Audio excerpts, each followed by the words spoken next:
got everything that I wanted from the team. Professionalism in approach, how we took on the game. It's not an easy game that you're clearly expected to win, rightly so, with our squad. But you have to do the right things, and they made it difficult for us in the early parts. But well, got our goals, could have got more, and nice timing for us considering recent results. It was a good game and some good confidence for the lads. I was going to say, what does this do for you, given the run that you were on coming into the match? Well, a little bit of confidence in it. I don't want to overstate that because of the nature of the game. Fair play to Morecambe, they play in League Two and they're doing very well. And but we obviously now have to move on to other matters of ourselves. And in a short period, we haven't had a good run, and we know we want to get better results. So the only way out of runs, we've all been in them, we'll all be in them again, is to work hard. And the lads worked hard this week. It's the first time for a long time we had a good week's training, as in time to work. So we worked hard and they reproduced on the pitch. Timo Werner's got his first goal since early November. He must be pleased for him. Is it a bit of a relief, I suppose? I'm just pleased for him because, strikers want to score goals, and he's had plenty of near misses in those times. He's been getting in positions to score goals that hasn't been going in for him. So I was pleased to play him today, get him confidence of scoring a goal. I thought he could do. It wasn't easy. There wasn't space behind them because they defended so deep. So, but he gets his goal and must move onwards. I think it's important. I just keep saying it to all the media that we understand Timo and Kai, that they're young lads coming into this league, and tough patches are normal coming into the Premier League. Some of the greatest players that have graced it have found that in the beginning. That was a nice little step for both of them. Last one, Ian, please. Just talk a bit more about Kai, who was also on the score sheet. Where is he now in terms of getting to that level that you want to see from him?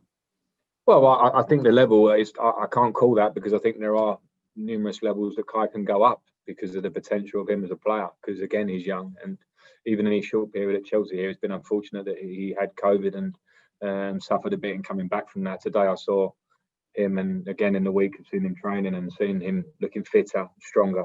And there are levels to go up for Kai. And again, we have to remain patient because he's come here and has a huge amount of talent.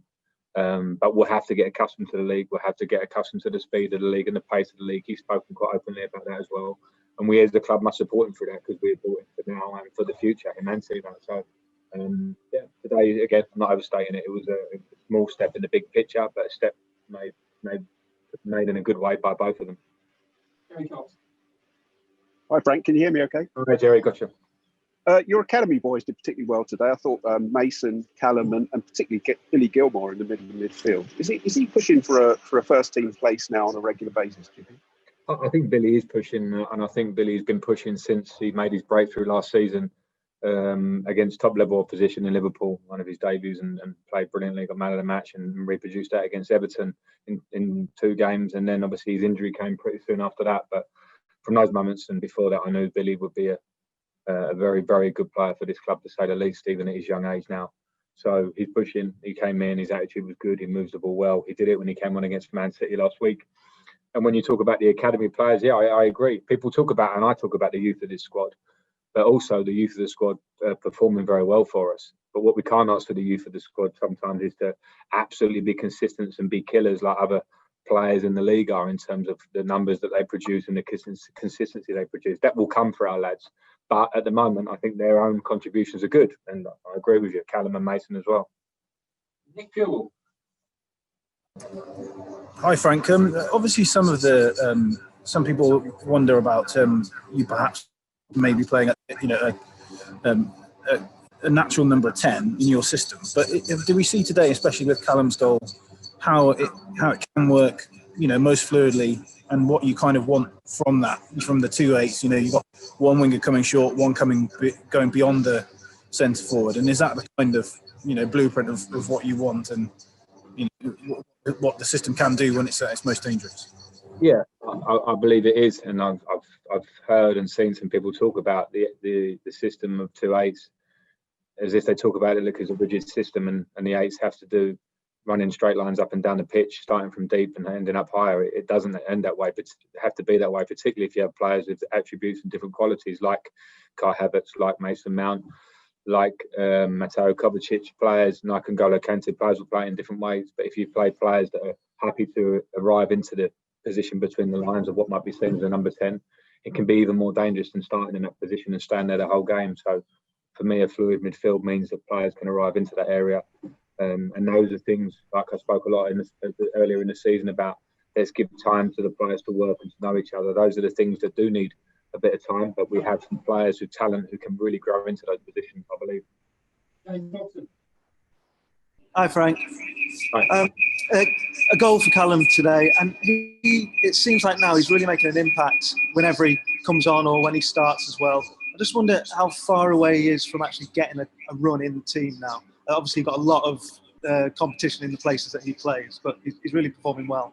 Callum's playing well. Callum is improving and has improved and is improving, and there's much more to come from Callum. But I think his application in training, his desire to look at his game, and to the goals like today are a fantastic example from a running and breaking the line and ending up in a central area like a striker made it, because that's what the modern day winger does.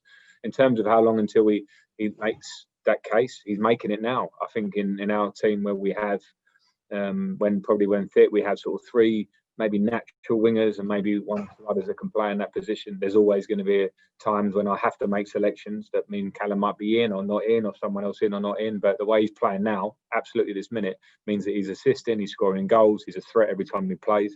And that makes me really happy, because that is definitely an uplift from Callum. And as I say, there are more gears that he can go through. Again, another young player with lots to come.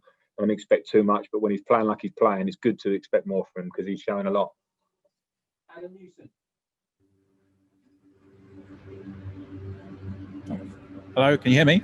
Hi, yeah, I can, Adam. Hi, Frank.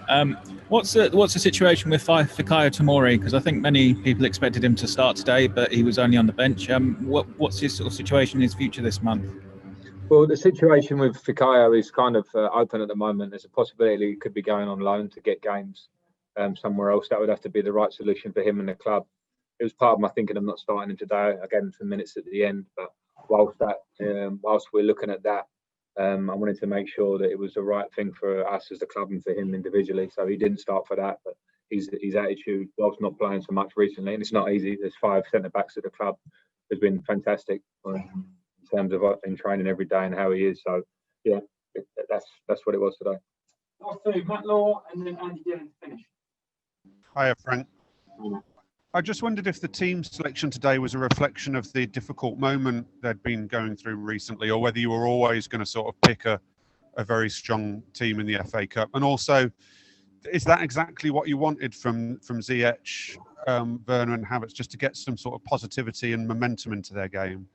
Yeah, I think it was a mixture, Matt, in terms of how I took on the game. It's the first time we've been able to play, maybe this season, I don't know, you can check back the schedule, but like where we had a run, a full week in between games from City to today, and then we have another 5 days until we play Fulham. So the lads have worked hard in training. I made a point of the intensity has to ramp up to get us out of these few games that we've not been as good as we were in.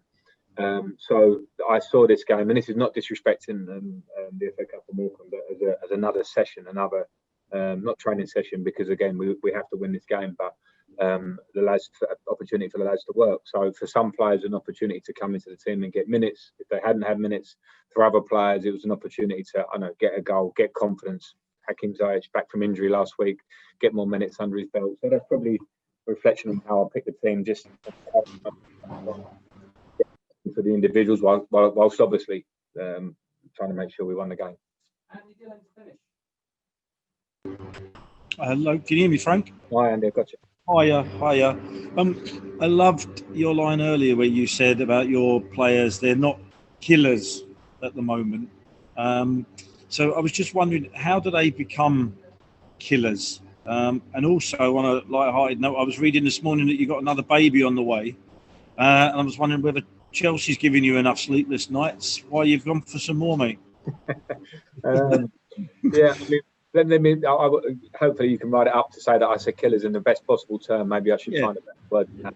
In terms of, I think you understand what I mean. I think what we have at the club, particularly in forward areas, I mean, I can take Ollie Giroud out of it for obvious reasons, but we have a lot of young players who I think we have a lot of potential, maybe new to the league or come through at a pretty young age. And for me, when you look around the Premier League and you can do looking, but the players at the top of the scoring charts year in, year out, I think you'll often find players that are 28, 29 or 27 are very established, have had to work their front way to the top of the Premier League, and they produce, and we expect them to produce, and we're surprised when they don't produce, and then they produce again quickly. I think with our players, people look at price tags or look at name and actually expect every week to be producing at those sort of levels, and I believe they will, these players. But I believe there's also work to be done realistically to get them to produce the numbers that will hopefully make us bridge the gap to where we are challenging for league titles, etc. Because I've played in teams that won titles regularly, and you need those killers. I said it again, but strikers that score 20 plus, defenders that will defend and keep clean sheets. But throughout the team, those sort of players. With us, I think we have huge potential. We have some players in the team already that have been there and done it, and they're massively important to keep so long. But that's where we're at. So definitely, if I didn't believe they could become, I wouldn't say I know they can. I know they need work to do to produce those numbers for all of the kids. And in terms of having a baby, and I don't know how to answer that one. I am. You're obviously not devoting all your time to Chelsea, are you? There's a lot of time on our hands. But listen, when you say sleepless nights, I don't get so many sleepless nights. I do work hard. Sometimes I forget to sleep come the evening time. But I'm fortunate to have a very good wife who is our second now, obviously, and she was fantastic first time around. So I'll be doing a lot of reliance on her and obviously playing my part as much as I can. But thanks for mentioning it.